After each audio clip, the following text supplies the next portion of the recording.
कक्षा की शुरुआत करने की मैं घोषणा करता हूँ। हमारी आज की कक्षा बिहार के चौथे कृषि रोड मैप उसके मुख्य पक्ष से संबंधित है। आरंभिक इतिहास रहा है और जिसके क्षेत्र में गेहूँ का कई मक्का, मशरूम, खाना या अन्य कई क्षेत्र हैं ऐसे सकारात्मक परिवर्तन।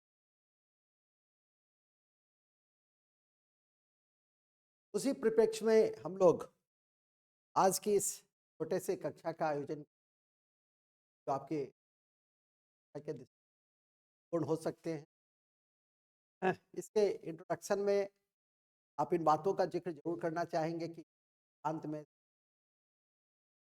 आज के लिए राज्य सरकार ने चौथा कृषि रोड मैप 1 अप्रैल से लागू कर दिया है और इसके तहत कृषि उपज में बढ़ोतरी के भंडारण, इन शब्दों को ध्यान रखेंगे। भंडारण, प्रसंस्करण क्षमता, बीज, सिंचाई क्षमता का विस्तारीकरण सहित एक सुविधाओं का प्रसार कर किसानों के आय को बढ़ाए जाने पर लक्ष्य। किसान जलवायु परिवर्तन से मुकाबला करने के लिए भी सक्षम होंगे। कार्यों के लिए अगले 5 वर्षों में 2023 से 28, इस लाइन को याद रखेंगे, 2023 से 28, 2023 से 28 तक 1,62,268 करोड़ रुपया राज्य सरकार खर्च करेगी। हालांकि इससे संबंधित 12 विभाग हैं, ध्यान रखेंगे। तो इस तरह से इन चीजों को आप आरंभ में डालने का प्रयास। इसके अलावा जहां तक कहा कि इतिहास है, मैप के इतिहास में थोड़ा सा पक्ष को देखना आवश्यक। जब तत्कालीन राष्ट्रपति एपीजे कलाम 2006 में बिहार आए थे तो के भविष्य और उसमें बिहार के लोग भविष्य को लेकर कई अहम बातें कही, को लेकर उन्होंने बड़े बड़े सुझाव दिए थे, महत्वपूर्ण सुझाव दिए थे। नीतीश कुमार मजबूती से इस रोड मैप को लेकर चर्चे में रहे और बिहार सरकार ने रोड मैप बनाकर कृषि और पहला कृषि रोड मैप 2008 में, ध्यान रखेंगे, पहला कृषि रोड मैप 2008 में बनाया गया था और वर्ष 2017 में तत्कालीन राष्ट्रपति रामनाथ कोविंद ने तीसरे कृषि रोड मैप की शुरुआत की थी। दूसरे कृषि रोड मैप के समय भी राष्ट्रपति प्रणब मुखर्जी ने इसकी शुरुआत की और चौथे रोड मैप ने किया और जैविक खेती के ऊपर काफी फोकस किया। कैसे हमें जल को करना है, जल को प्रबंधन, वायु प्रदूषण को रोकना है, किसानों की आमदनी को भी बढ़ाना है, जलवायु परिवर्तन हम कैसे मुकाबला कर सकते हैं, सब बिंदुओं पे बड़ी चर्चा है। तो यही इसका इतिहास रहा है। इसी इतिहास की कड़ी में अब हम लोग चौथे रोड मैप तरफ जाना चाहेंगे। चौथे रोड मैप कॉन्टेक्स्ट में, हालांकि इस रोड मैप का जो उपलब्धि रही है विगत कृषि रोड मैप की, उसमें इन बातों को जिक्र कर सकते हैं कि जब राष्ट्रपति द्रौपदी मुर्मू ने चौथी कृषि रोड मैप को लॉन्च किया तो उन्होंने कहा कि के माध्यम से, इस रोड मैप के माध्यम से बिहार उत्पादन और उत्पादकता में काफी, धान के उत्पादन में तो नालंदा में तो उपज हुई, त्रिविधि के कारण की चीज को भी पीछे। आलू के उत्पादन में नालंदा के एक छोटे से गांव ने वर्ल्ड रिकॉर्ड कायम किया था। सीएम ने, अन्य मुख्यमंत्री जी ने यह बताया कि 2012 से 2017 के बीच कई अहम काम शुरू, फल, दूध, सब्जी, अंडा, मछली का उत्पादन बढ़ा। तीसरे कृषि रोड मैप के कार्यकाल तो रहे, हालांकि 1 साल की बढ़ोतरी की गई थी और उस 1 साल की बढ़ोतरी में उन्हीं बिंदुओं को फोकस किया गया जो तीसरे बिंदु में थे। अब हम लोग इस चौथे कृषि रोड मैप के ऊपर ध्यान आपका आकृष्ट करेंगे। कृषि रोड मैप के जो चौथे बिंदु हैं, जैसा कि मैंने आपको बताया कि सबसे महत्वपूर्ण बिंदु क्या है, और वो सबसे महत्वपूर्ण बिंदु है,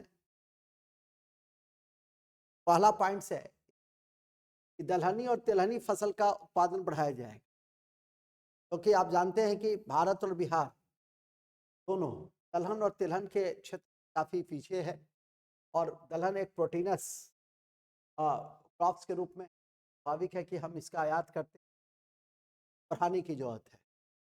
मिट्टी और जल के संरक्षण रिसर्च के लिए गया में एक सेंटर ऑफ एक्सीलेंस की स्थापना की जाएगी जो मौसम के अनुकूल खेती के लिए ट्रेनिंग देगा। ये भी बहुत इंपॉर्टेंट है। गया में सॉइल और वाटर संरक्षण के लिए एक रिसर्च सेंटर बनाया गया है। तालाब और चेक डैम बनाने का टारगेट रखा गया है जिससे कि हम वर्षा के जल को संरक्षित और हर खेत तक हम पानी पहुंचा सकें। भाग 2 के महत्वपूर्ण बिंदुओं में से एक है। बंजर भूमि को भी उपयोग में लाया जाएगा। इसमें लेमन ग्रास और मेंथा की खेती जो औषधीय खेती पर बल दिया जाएगा, तो ये भी एक इम्पॉर्टेंट पॉइंट है जिसको ध्यान में रख सकते हैं। 100 सीड हब और बीज हब बनाया जाएगा जिससे कि हम बीज उत्पादन के क्षेत्र में और बेहतर प्रदर्शन।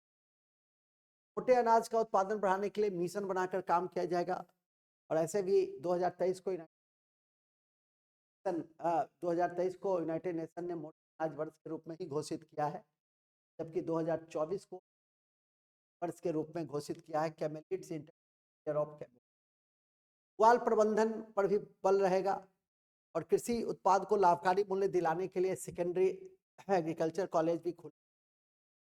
भागलपुर के सवौर में यह सेकेंडरी एग्रीकल्चर कॉलेज खुलेगा।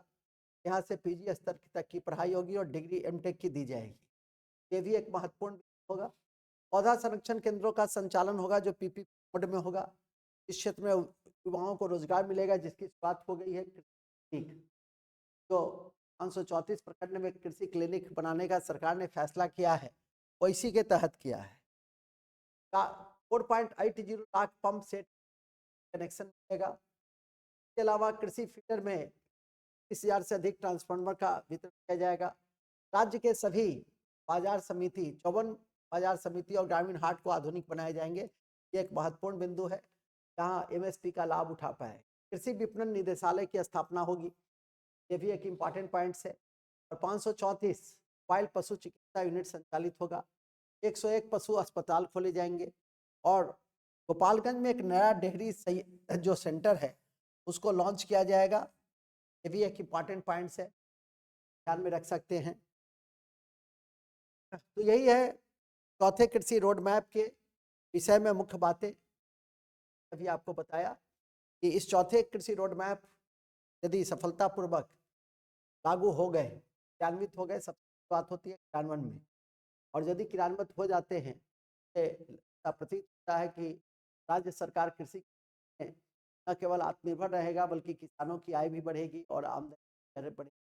साथ ही कृषि से संबंधित कई तरह के जो इंफ्रास्ट्रक्चर हैं उसका भी डेवलपमेंट होगा, क्योंकि राज्य के विकास में कृषि की बड़ी भूमिका है और कृषि के विकास में जल प्रबंधन की बड़ी भूमिका है। और ये सब यदि सफलतापूर्वक क्रियान्वयन हो जाए तो बिहार का जो ग्रामीण विकास है वो निश्चित रूप से आगे बढ़ेंगे।